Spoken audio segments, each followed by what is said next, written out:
Hey, it's Greg Burdine with another section of the road for Route 66. Thanks for joining me today, and we'll see what God has for us in 3 chapters in First Corinthians. First Corinthians is a great letter. It's got a lot of practical things in it, and today we're going to be reading First Corinthians 9 through 11. So let me just give you a little bit of a summary about what you're reading today. In chapter 9, Paul defends his right to receive financial support as an apostle, but he never demanded it. He voluntarily gives up those rights to demand finances for the sake of the gospel. He did not want finances to any way impede the advance of the gospel. He compares the Christian life to an athlete: disciplined training, self-control, purpose, sacrifice. You know, most of us that might call ourselves athletes, we're not like the professionals or even the college, or really, honestly, even high school. I can remember when I was in high school and my kids were in high school. You know, you didn't eat what you wanted.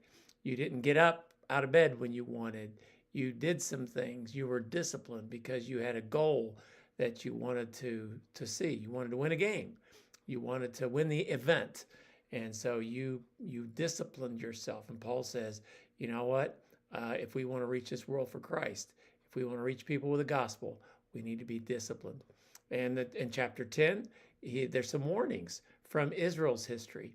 Paul uses Israel's failures as lessons for believers in Corinth and for us today.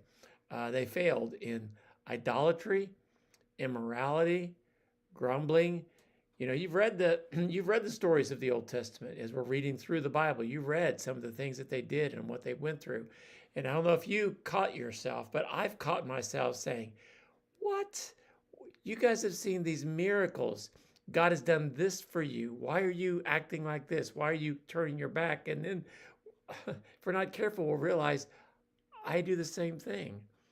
I need to be careful that I don't fall into the same trap that Israel does. That's what Paul's teaching them here. He warns against overconfidence. I'll never do that.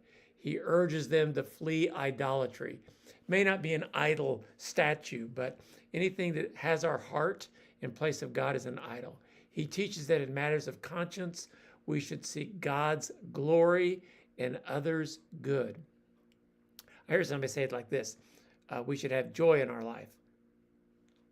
Jesus first, others second, yourself last. Joy. 1 Corinthians 11, worship, headship, the Lord's Supper. He addresses the proper order in the worship gatherings. Because of the customs, there are some head coverings that they should be wearing so it wouldn't offend other people. He rebukes the Corinthians for treating the Lord's Supper carelessly, reminds them that they should examine themselves to honor Christ's sacrifice. So just some applications from this. One application I think is probably the primary one. We need to lay down our personal rights at times to win other people to Christ. A spiritually mature person, even though they have freedom, they oftentimes will surrender that freedom for the good of others. That's what Paul encourages. That's what Paul did. That's what Jesus did. Encourages us at times to lay down our personal freedoms. Second lesson really is take sin seriously. Guard your heart.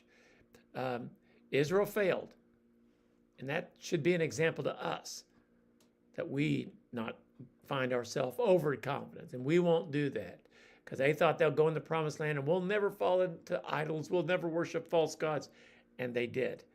Be careful. And in a third lesson, approach the worship of God with reverence, whether it be corporate, and this is especially what Paul's talking about, or even personal, your behavior, your attitude. Even when you take communion, it should be a sacred time. Honor Christ when you approach his place of honor with humility and unity.